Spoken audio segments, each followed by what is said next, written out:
ए ज़िंदगी आ बैठ के कहीं चाय पीते हैं, तू भी थक गई होगी मुझे भगाते भगाते। ये बिल्कुल आज बात सच साबित हुई।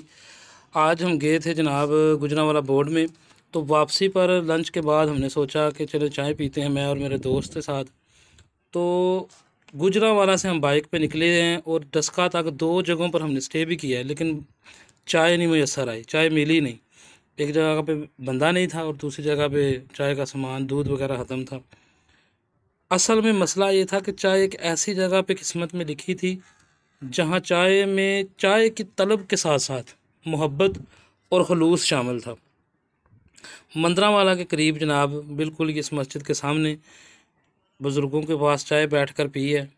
उन्होंने चाय में अपनी खलूस और मोहब्बत भी शामिल की है, और साथ उनकी बातों ने और उनके खलूस ने, उनकी मोहब्बत ने ये बात भी साबित की है कि अभी ये ज़माना है झूठ के ज़माने में, फसाद के ज़माने में, मतलब परस्ती के ज़माने में, अनाद के ज़माने में, कि कुछ लोग ऐसे हैं जो फ़िज़ाओं में रंग घोल सकते हैं, जो खार ज़ार ज़िंदगी में फूल उगा सकते हैं, जो सहरा में गुलो गुलजार उगा सकते हैं।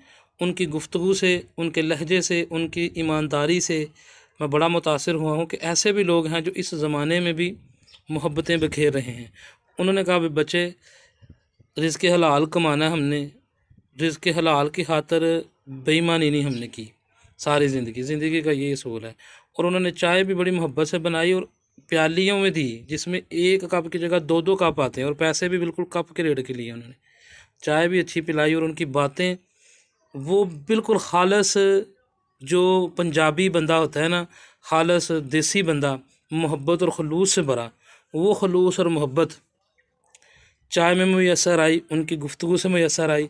इसीलिए शायद अल्लाह ताला ने हमें पीछे कहीं जगह पे चाय नसीब नहीं की, यहाँ चाय के साथ मोहब्बत भी नसीब हुई।